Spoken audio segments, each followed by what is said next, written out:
اعوذ باللہ من الشیطان الرجیم بسم اللہ الرحمن الرحیم۔ السلام علیکم ورحمۃ اللہ وبرکاتہ۔ آپ دیکھ رہے ہیں اے ٹو زیڈ عملیات چینل۔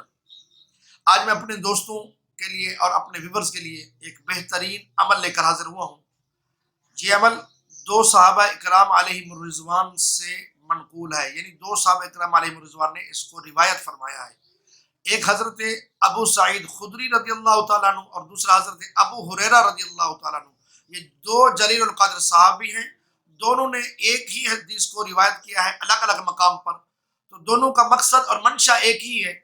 وہ فرماتے ہیں کہ اگر جو بندہ یہ عمل کرے گا، خاص رمضان المبارک کے دنوں میں، خواہ وہ کوئی بھی دن ہو، لیکن اگر رمضان المبارک کا جمعہ ہو اور وہ بھی آخری جمعہ ہو تو وہ تو سب سے زیادہ بہتر ہے، سونے پہ سہاگا ہے، آخری جمعہ ہے، آپ اس سے مستفید ہوں اور یہ عمل کریں تو انشاءاللہ العزیز آپ کی زندگی کے اندر ایک مرتبہ انقلاب آ جائے گا۔ آپ حیران رہ جائیں گے کہ ہمارے ساتھ یہ ہوا کیا ہے۔ تو سامعین محترم، آئیے چلتے ہیں عمل کی طرف۔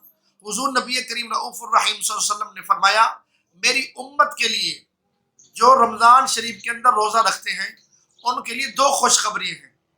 ان میں سے ایک خوشخبری وہ یہ، حضور نبی کریم رؤوف اللہ علیہ وسلم نے خود فرمایا ہے، ایک خوشخبری ان میں سے ایک یہ ہے کہ جو بندہ افطاری کے وقت جب روزہ افطار کر رہا ہو، اس وقت اگر وہ کوئی بھی دعا مانگے، خاص کر رزق کے لیے دعا مانگے، مال و دولت کے لیے دعا مانگے، آل اولاد کے لیے دعا مانگے، کسی قسم کی جائز دعا مانگے گا تو اللہ تعالیٰ سب سے پہلے اس کی دعا کو رد نہیں کرے گا۔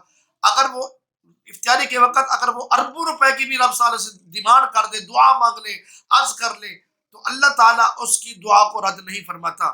یاد رکھیے، یہ میرا کہنا نہیں ہے، یہ حضور نبی کریم رؤوف الرحیم صلی اللہ علیہ وسلم کا فرمایا ہوا عمل ہے، اور دو صحابہ کرام علیہم الرضوان نے اس کو روایت کیا ہے۔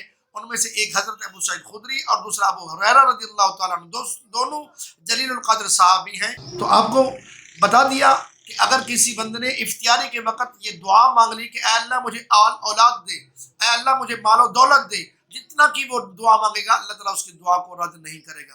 ہاں، آقا کریم علیہ الصلوۃ والسلام نے فرمایا کہ دعا میں تھوڑا وقت لگ سکتا ہے، لیکن اس دعا سے کبھی مایوس مت ہونا، کہ دعا کا بدلہ آپ کو ضرور ملے گا۔ آپ کی دعا مانگی کبھی مردود نہیں جائے گی، وہ قبول ہوگی۔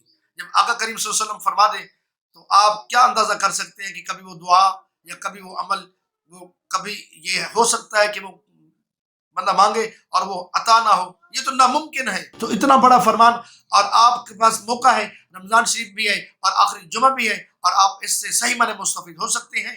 آئیے ہم بھی عمل کرتے ہیں اور آپ بھی عمل کریں، اور اپنے جائز مقاصد دلوں میں رکھ کے دعا مانگے، اللہ تعالیٰ ہم پر کرم فرمائے گا۔ امید کرتا ہوں کہ آج کے میں نے یہ بتایا ہوا عمل اور وظیفہ آپ کو پسند آیا ہوگا۔ اگر پسند آیا ہے پلیز اس کو آگے شیئر کریں اور چینل کو سبسکرائب کریں۔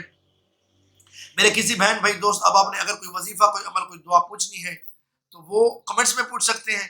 اگر کمنٹس میں پوچھنا مناسب نہیں سمجھتے، پھر جو آپ کو واٹس ایپ نمبر نظر آ رہا ہے اس پر رابطہ کریں، آپ کو عمل، وظیفہ اور دعا بتائی جائے گی۔ اللہ تعالیٰ ہم سب کام ناصر ہو۔ السلام علیکم ورحمۃ اللہ۔